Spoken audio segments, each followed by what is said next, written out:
ఒకరినొకరు కాగలించుకొని కూర్చున్న వాళ్ళకి ఆనందం ఉండదండి. మనసులో వాళ్ళకి ఏర్పడాల్సినటువంటి ప్రేమపూర్వక జ్ఞానం కలిగితే బస్ అదే చాలు వారికి అద్భుతమైనటువంటి ఒక సంతృప్తిని, ఆనందాన్ని కలిగించడానికి కదా.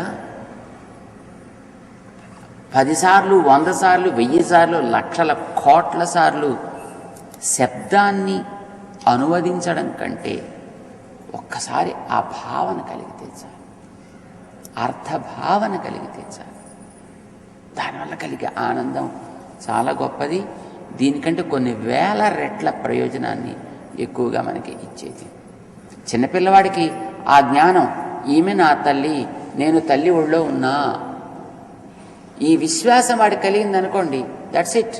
వాడు హాయిగా కేరింతలు కొడుతుంటాడు, హాయిగా ఆడుకుంటూ ఉంటాడు, లేదా చక్కగా నోట్లో వేలు పెట్టుకుని శుభ్రంగా నిద్రపోతూ ఉంటాడు. విశ్వాసం అంట. ఈ విశ్వాసం అనేది జ్ఞానం యొక్క ఒక రకమైన పరిణతి, జ్ఞానం యొక్క ఒక రకమైన పక్వత, ఒక పంట అండి. జ్ఞానం అనేది అదే కాయ దశలో ఉంటుంది, పండు దశలో ఉంటుంది. అది పండిన ప్రేమ దశ జ్ఞానానికి ఏర్పడితే దాన్ని మనం ఏదో విశ్వాసము, భక్తి అని అంటాము. ఉపాసన అన్న అదేనండి. ఉపాసన అంటే ఏదో కూర్చుని కాదు. ఉపాసన అంటే ఆ లోపల ఉండేటువంటి ఆ తత్వాన్ని తెలుసుకుని, ఆ తత్వానికి తనకుండే సంబంధం తెలిసి, దానికి తనకి అది చేసే ఉపకారాన్ని స్మరించుకుంటుంటే కలిగేటటువంటి ఒక అలౌకికమైనటువంటి ఆనంద అనుభూతి ఏముందో దానిని మనం నిజమైనటువంటి ఉపాసన అంటాం. కొంతమంది అంటుంటారు, అయ్యో మీరు చేసేది ఉపాసన కాదండి, మీరు చేసేది ప్రార్థనలండి అన్నారు. మొన్న ఎప్పుడు ఎవరో మాకు ఫోన్ చేసి ఒకళ్ళు, ఏమి ఎందుకని, లేదు అందులో you are speaking something and people are listening to that and they are seeing something and how it becomes meditation. Meditation అంటే ఏమిటి అని అడిగాం మేము. మెడిటేషన్ అంటే ఏమీ లేకుండా అలా ఉండిపోవడం, ఏమి లేకుండా అలా ఉండిపోవడం అంటే నిద్రపోతే ఉంటుందంట. నిద్రలో కూడా ఇంకా ఏవి సాగుతూ ఉంటాయి. శూన్యంలో ఉండడాన్ని మెడిటేషన్ అని అనరు. నిరాధారమైనటువంటి స్థితిలో మెడిటేషన్ అనేటటువంటిది ఏమీ ఉండనే ఉండదు. జ్ఞానం అనేది ప్రవృత్తిశీలము అని అంటారు. జ్ఞానం ఎప్పుడు కూడా ఒక దాంట్లోకి పని చేసేటటువంటి యోగ్యత కలిగినది. గాలి ఉందనుకోండి, గాలికి లక్షణం ఏమిటి? వీయుట. అది వీయటం లేదనుకోండి, దాన్ని గాలి అంటారా? అప్పుడు గాలి లేదండి, అంత స్తబ్ద అయిపోయిందండి, సఫకేషన్, ఉక్కిరి బిక్కిరి అయిపోతాడు ఆ స్థితిలో. గాలంటూ ఉందంటే దాని యొక్క పని ఏంటిది? అది వీస్తూ ఉండుట. అది వీస్తూ ఉంటేనే గాలి, వాయువు అంటారు. అది వీయకపోతే అది వాయువు అని అనరు. నీళ్ళకి లక్షణమేమి? నీరు అనంటే పారుట, ప్రవహించుట. అది ప్రవహిస్తేనే మంచి నీరండి. ప్రవహించకపోతే నీరేమిటది? You need call it as water. It is dead. That's it. ప్రవహిస్తుంటే there is a life. ప్రసరిస్తుంటే there is a life in the air. ప్రవర్తిస్తుంటే జ్ఞానానికి లైఫ్ ఉందని అర్థం. జ్ఞానం కూడా ప్రవృత్తిశీలము. అంచేది ఇది ప్రవర్తించాలి అని అంటే ఏదో ఒక ఆధారం లేకుండా జ్ఞానం ప్రవర్తించడం ఏమిటి? ఒక లత అది పాకాలి అనుకోండి, ఎట్లా పాకాలి? ఏదైనా దానికి ఒక సపోర్ట్ కావాలి, ఒక పట్టు కొమ్మ కావాలి. అప్పుడు ఆ పట్టు కొమ్మని తీసుకుని దానికి చుట్టూ అలా క్రమంగా అది ఎగబ్రాగుతూ ఉండాలి. అలా పైకి విప్పారాలి, చక్కగా పుష్పించాలి, అందంగా ఫలించాలి. కనుక ఒక లత ఎట్లాగైతే అది ప్రాకుతూ ఉన్నప్పుడే దానికి సహజత అనేది ఏర్పడుతుందో అట్లానే ఈ భావన అనేటటువంటి జ్ఞానం కూడా శూన్యంలోకి వెళ్ళిపోతే నిరాధారమైనట్టయితే దట్ బికమ్స్ డెడ్. కాకూడదు. మనం చచ్చిపోవాలని కోరుకుంటున్నా, జ్ఞానం సాగాలని కోరుకుంటున్నాం, అదే బాగా ప్రవర్తించాలని కోరుకుంటున్నాం, అది నీకు అద్భుతమైన ఒక శక్తిని ఇవ్వాలని మనం కోరుకుంటున్నాం. అందుకోసమని అది సాగాలి. ఎలా సాగాలి? అక్కర్లేని వాటి మించి పక్కకు వచ్చి కావలసిన దాని వైపు సాగాలి. ఇదివరకు ఎప్పుడు అక్కర్లేని వాడికి పోతూ ఉండేది, దానివల్ల నీకు చికాకు ఎక్కువైపోయింది, దాంట్లోంచి నువ్వు వెనక్కి లాగేస్తానని అనుకుంటూ ఉంటావు. అలాగా ఏదో ఒక దాని మీదకి వెళ్ళిపోయినట్టయితే మాట వినదేమోనని నువ్వు వెనక్కి లాగాలని కోరుకుంటూ ఉంటావు. కానీ అది నీకు ఏది హితకరమో, అది నీకు ఏది ప్రియకరమో అలాంటి దానిని అది ఆధారంగా చేసుకుని క్రమంగా దాని మీద సాగుతుందనుకోండి, అది నీకు అబ్జెక్షన్ ఏమిటి? అసలు కోరుకోవాల్సింది అదే. దాని పేరే ధ్యానము అంటే, మెడిటేషన్ అంటే. You meditate on something. Without on something that never be called as meditation. దాన్ని ఎప్పుడు ఆ పేరుతో పిలవరు. ఇప్పుడు ధ్యానము అంటే ఆలోచించుట. ధ్యై చింతాయాం అని ధాతువు అండి. అసలు ధ్యానం అనే పదానికే చింతన అని అర్థం. చింతన అంటే తలచుట అని అర్థం. మరి తలచుట అంటే ఏదోటి లేకపోతే నీ తలవడం ఏమిటి అసలు? చేత ఆ తలిచేది నీకు మంచిని కలిగించేది, నీకు నచ్చేట్టుగా ఉండేది, నీకు హితాన్ని కలిగించేదేదో దానిని నువ్వు తలుస్తూ దాని మీద నీ దృష్టిని సాగించేట్టుగా నువ్వు చేసుకోగలగాలి. అది సాధన. అది మనం కోరుకోవాల్సింది, అట్లా మనం ఉండవలసింది. అంచేత మంత్రాన్ని మనం అర్థం తెలుసుకుని దానిని మనస ఎంతెంత భావించగలిగితే అంతంత అది ప్రేమమయంగా మారుతుంది. ప్రేమమయంగా మారుతుందంటే పండుతోందనమాట అండి. అలాగే ప్రేమ లేదు అని అంటే పచ్చి పిందెలా ఉంది అని అర్థం అండి. అది జ్ఞానం. ఇప్పుడు మామిడికాయ ఉందనుకోండి, అది పిందెలా ఉంటుంది, అలాంటి దశ ఒకటి ఉంటుంది. కొంచెం చిన్న కాయలాగా మారేటువంటి దశ ఒకటి ఉంటుంది, పెద్ద కాయలాగా మారే దశ ఒకటి ఉంటుంది, పండిన దశ ఒకటి ఉంటుంది. పచ్చి లేత పిందెలాగో పీపుల్లాగో ఉందనుకోండి, అది భయంకరమైన వగరుగా ఉంటుంది, నోరంతా పట్టేస్తుంది. అదే కొంచెం పెద్ద కాయ కింద మారిందనుకోండి, కొంచెం పుల్లగా ఉంటుందండి, బాగుంటుంది. కానీ అది ఎక్కువ తింటే గొంతుకు పోతుంది, జలుబు చేస్తుంది, దగ్గులు వస్తాయి. కానీ అదే క్రమంగా పండిందనుకోండి, పరిమళం ఉంటుంది, స్పృశిస్తే బాగుంటుంది, అది త్రాగితే అద్భుతమైనటువంటి తీయతనం, మంచి ఆనందం, సంతృప్తి, ఆరోగ్యాన్ని ఇస్తుంది. ఈ జీవుడనేటటువంటి ఈ కాయ కూడా జ్ఞానమయమైనది కనుక ఇది పిందె దశలోంచి కాయగా మారాలి, కాయ దశలోంచి పండుగా మారాలి, ఆ పండు రసములు ఊరాలి, ఆ రసాలు వాడు పానం చేయాలి. ఈ స్థితిలోకి పక్కం అయ్యేట్టుగా ఉంటేనే, అది అలా చేస్తేనే అది ఉపాసన, ధ్యానము అని అంటామండి.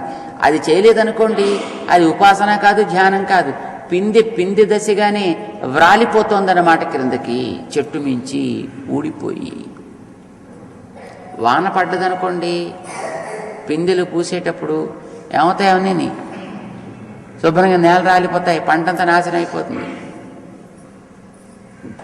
అలా కాకూడదు. అలాగా అంటే ఈ జీవుడు అనేటటువంటి పిందె, జ్ఞానమయుడైనటువంటి వీడు ఆ జ్ఞానాన్ని పక్వ దశలోకి తీసుకొని వస్తేనే అప్పుడు దానికి ఉపాసన అని పేరు. అలా పండాలంటే చేయాల్సిందేమిటి? పంట జ్ఞానంతో ఏర్పడాలి కనుక నువ్వు జ్ఞానాన్ని ఇవ్వాలి. ఆ జ్ఞానం అనేదే అర్థభావన అంటాం. అంటే ఆ మంత్రం ఏమిటి, మంత్ర అర్థం ఏమిటి, మంత్ర ప్రతిపాద్యుడెవ్వడు, ఆ మంత్రం అనుసంధించే మనమెవ్వరము, మనకి ఆ మంత్ర ప్రతిపాద్యుడికి ఉండే బంధం ఏమిటి, మనలో ఏర్పడే ఏ దోషాల వల్ల వాడి నుంచి మనం దూరం అవుతున్నాం, ఎట్లా తిరిగి మనం దరికి చేరగలుగుతాం, దోషాలు ఏ విధంగా తొలగిపోతాయి, వాడి గురించి స్పష్టత ఎట్లా మనకి ఏర్పడుతుంది, ఇవన్నీ మనకి లోపల స్పష్టంగా గోచరించాయనుకోండి, జ్ఞానంలో ఇవన్నీ మనకి తెలిసాయనుకోండి, దట్స్ ఇట్. నువ్వు కొన్ని లక్షల సార్లు తపస్సు చేసినా నీ మనసులో కలిగిన పరిపక్వత ఒక్కసారి నీకు అర్ధభావన కలిగితే అయిపోతుంది. చూడండి, ఎక్కడో మీరు కూర్చుని అన్నము అన్నము అన్నము అన్నము అన్నము అన్నము అన్నము అని మీరు 100 సార్లు 1000 సార్లు 1,00,000 సార్లు కోటి సార్లు జపించడం కంటే చక్కగా ఒక ముద్ద తీసుకుని నోట్లో పెట్టుకున్నారనుకోండి, ఎంత సుఖంగా ఉంటుందండి. నువ్వు అన్ని 1000 సార్లు 1,00,000 సార్లు నువ్వు అన్నమో అన్నమో అన్నమో అన్నా కలగనటువంటి ఆనందం ఏదో ఒక ముద్ద తీసుకుని చక్కగా నోట్లో పెట్టుకోగానే నీకు అంతకంటే మించినటువంటి అనుభూతి ఏదో నీకు దీనివల్ల ఏర్పడుతుంది. ఇది మనకి తెలిసినది, అది కలగాల్సింది, దాన్ని మనం కోరుకోవాల్సింది. శ్రీరామాయణం చెప్తుందండి ఈ విషయాన్ని. రామచంద్రుణ్ణి ప్రణవార్థ సారము అని గుర్తించారు. ఋషులందరికీ తెలుసున్నది. రాముడు అవతరించడానికి ముందే ఈ విషయం తెలుసునని ఋషులందరికీ. ఇప్పుడు రామావతార సన్నివేశాలన్నీ ఋషులకు కొత్త ఏం కాదండి, మనకి ఎప్పుడో తెలుసు. చాలా కాలం మనకి ఏదో వరుణ మహర్షి కాలంలోనే తెలిసిన ఇవన్నీ. వరుణ మహర్షి తన ఆశ్రమంలో ఏదో రకరకాలైనటువంటి అనుష్ఠానాలు అవన్నీ చేసేటప్పుడు ఈ విషయం తెలుసును. ఋషులంతా కూర్చుని ఈ చర్చలు గట్రా చేసుకునేవారండి. మన ఆయన మంత్రుల్లో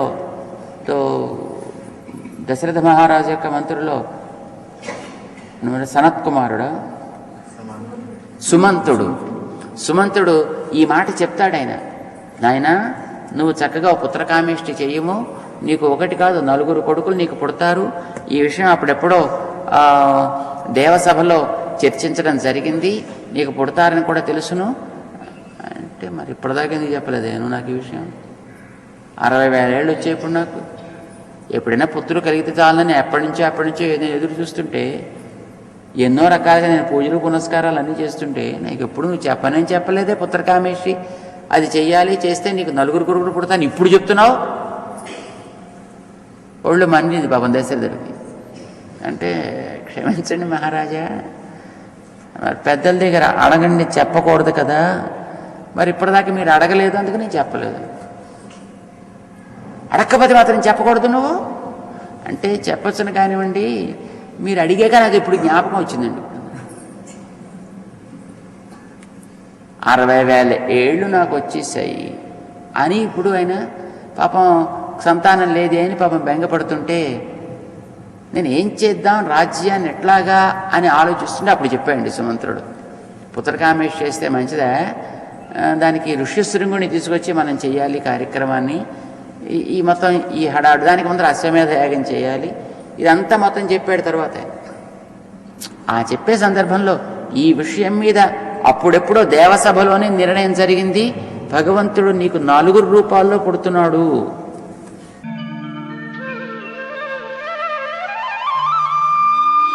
ఇదే అష్టాక్షరి దివ్య మంత్రము, నిగమాగమ సారమైన నిత్య మంత్రము.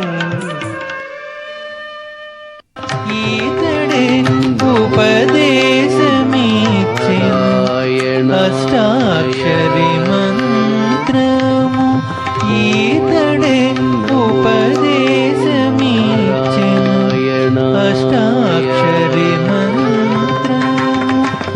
ఈతడే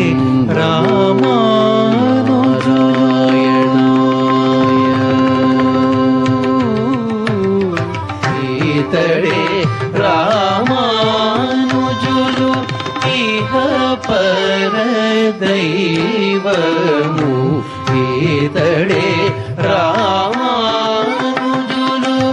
ఇహ పరదైవము. గతులన్నీ తిలమైన కలియుగమందును గతి ఈతడే చూపే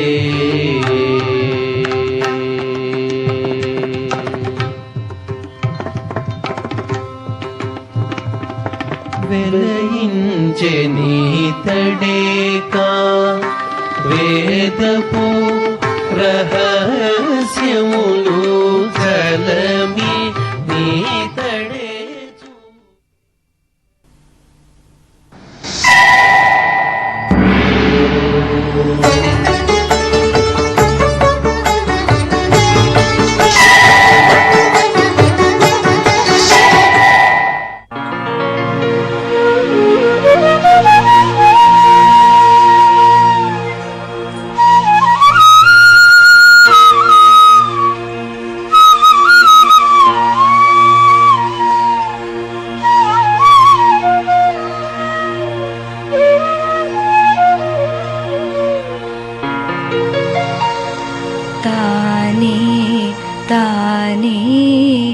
ఇందరి గురుడు తానే తానే ఇందరి గురుడు సానబట్టిన భోగి జ్ఞానయోగి తానే తానే ఇందరి గురుడు సానబట్టిన భోగి జ్ఞానయోగి తానే తానే ఇందరి గురుడు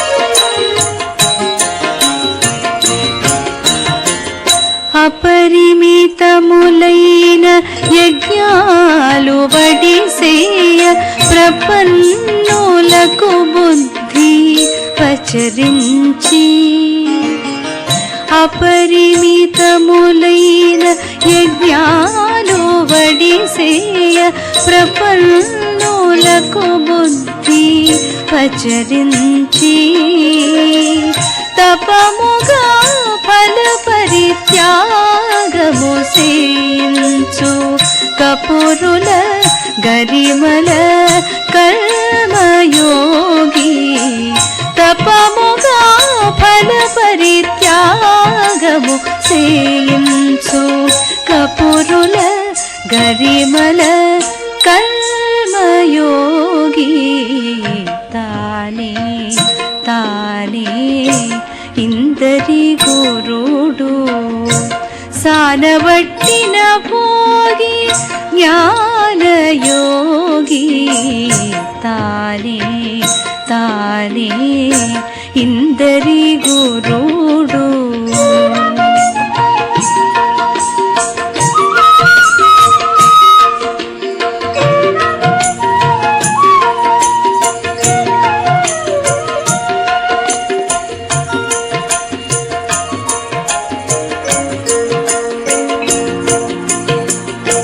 అన్ని చేతలును బ్రహ్మార్పణ విధి చేయ మన్నించు బుద్ధులను మరుగ చెప్పి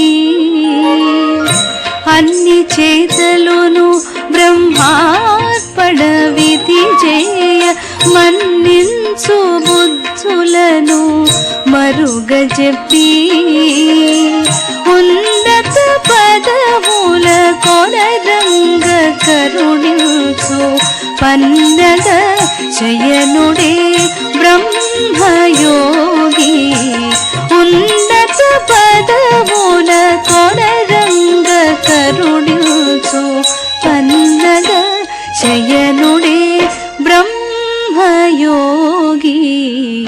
తానే తానే ఇందరి గురుడు సానబట్టిన భోగి జ్ఞానయోగి తానే తానే ఇందరి గురుడు.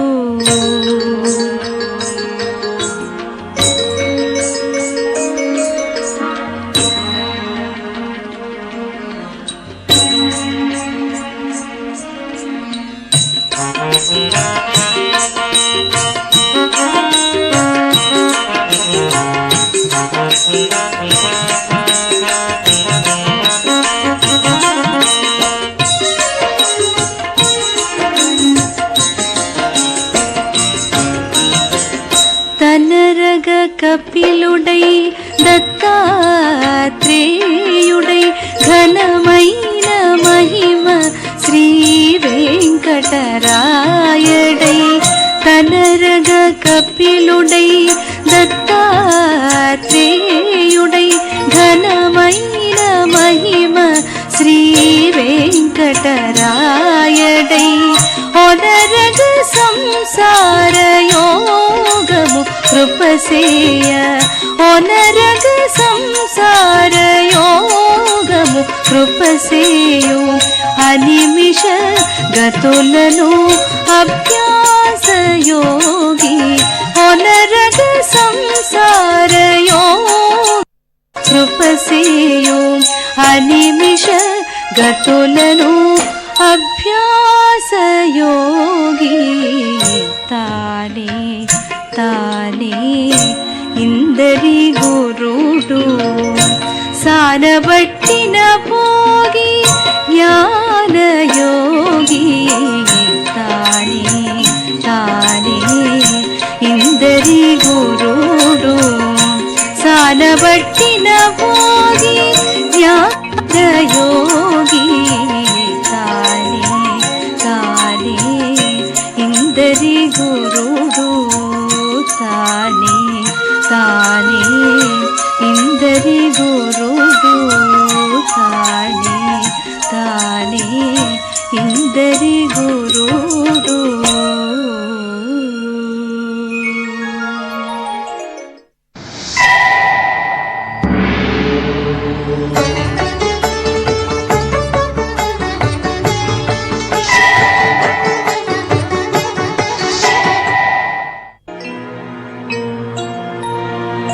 ఏడవల పేడ మచ్చిక ఏడ సొత్తులు. ఏడవల పేడ మచ్చిక ఏడ సొత్తులు. ఆడుకున్న మాటలెల్లా అవి నిజాలా. ఏడవల పేడ మచ్చిక ఏడ సొత్తులు. ఏడవల పేడ మచ్చిక ఏడ సొత్తులు.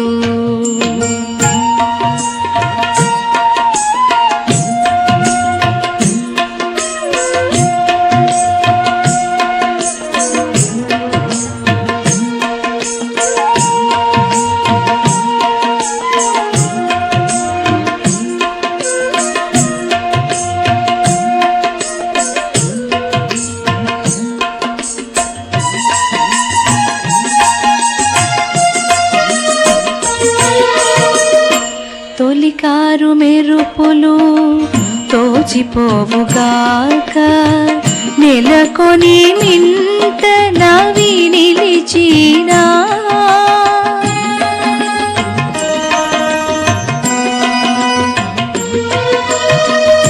తొలికారు మెరుపులు తోచిపోవుగాక. నెలకొని మింట నవి నిలిచినా. పొలతుల వలపులు పొలసిపోవుగాక. పొలతుల వలపులు పొలసిపోవుగాక. కలకాలం బవి కడతేరీనా. కలకాలం బవి కడతేరీనా. ఏడవల పేడ మచ్చిక ఏడ సొత్తులు. ఆడుకున్న మాటలెల్లా అవి నిజాలా. ఏడవల పేడ మచ్చిక ఏడసుద్దులు ఏడవల పేడ మచ్చిక ఏడసుద్దులు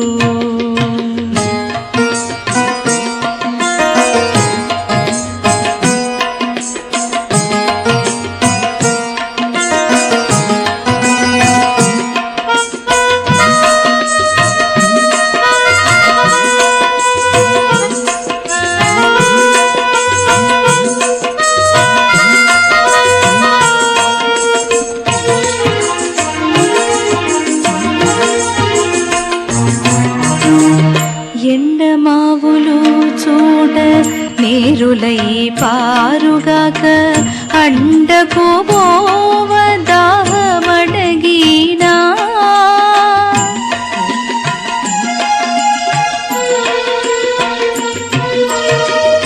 ఎండమావులు చూడ నీరులై పారుగాక అండకు పోవ దాహమడగినా నిండినట్టి మోహము నెలతల ముది చూడా నిండినట్టి మోహము నెలతల ముది చూడా ఉండినట్టి ఉండుగాక పూతయినా నిండినట్టి మోహము నెలతల ముది చూడా ఉండినట్టి ఉండుగాక పూతయినా ఉండినట్టి ఉండుగాక పూతయినా ఏడవల పేడ మచ్చిక ఏడసొత్తులు ఆడుకున్న మాటలెల్లా అవి నిజాలా ఏడవల పేడ మచ్చిక ఏడసొద్దులు ఏడవల పేడ మచ్చిక ఏడసొద్దులు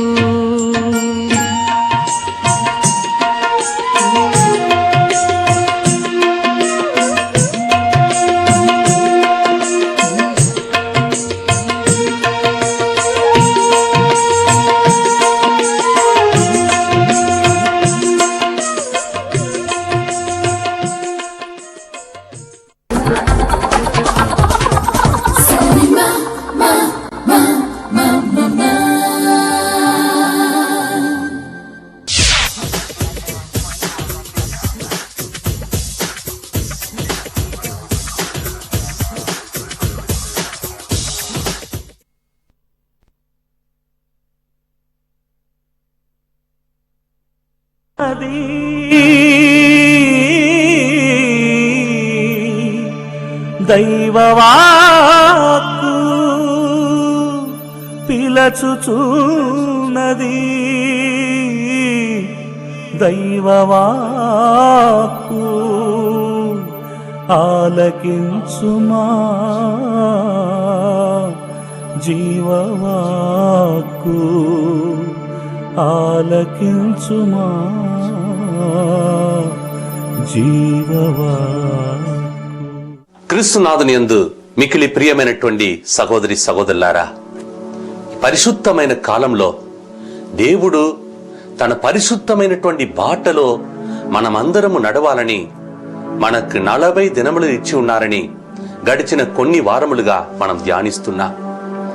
ఈ దినము కూడా దేవుడు మనకు ఈ దినములలో మనం ఎలా జీవిస్తే దేవుని ఆశీర్వాదములను పరిపూర్ణముగా పొందగలమని గొప్ప సత్యములను మనకు నేర్పించారని ఆశిస్తున్నాడు. ఎఫెసీయులకు రాసిన లేఖ 5వ అధ్యాయం 15వ వచనంలో మనం వింటున్నా ఈ కాలం చెడు కాలం. ఎక్కడ చూసినా ఎన్నో భయంకరమైన సంఘటనలు జరుగుతున్న ఈ కాలంలో తండ్రి అయిన దేవుడు మనలందరినీ ప్రేమించి, బిడ్డా నీ కోసం ఈ చెడు జరుగుతున్న ఈ కాలంలో ఈ రీతిలో నీ నడవాలి, దానికోసం కొన్ని ప్రణాళికను నేను తయారు చేసి ఉన్నానని ఎఫెసీయులకు రాసిన లేఖ 5:15లో దొరికిన ప్రతి అవకాశంను సద్వినియోగం చేసుకో బిడ్డా. యెషయా గ్రంథం 30:21 నుంచి 22వ వచనంలో తండ్రి పలుకుతున్నాడు, ఇదిగో దారి, దీనిలో నడువయ్యా, అప్పుడు నీ జీవితంలో నీవు బాగుంటావని మన అందరితో చెప్పటానికి ప్రభు ఏర్పరచుకున్న పరిశుద్ధమైన దినములో మనమందరము ఉన్నాము దేవుని బిడ్డలారా. అవును, ఆ పరిశుద్ధమైన తండ్రి మనమందరము పరిశుద్ధులుగా జీవించి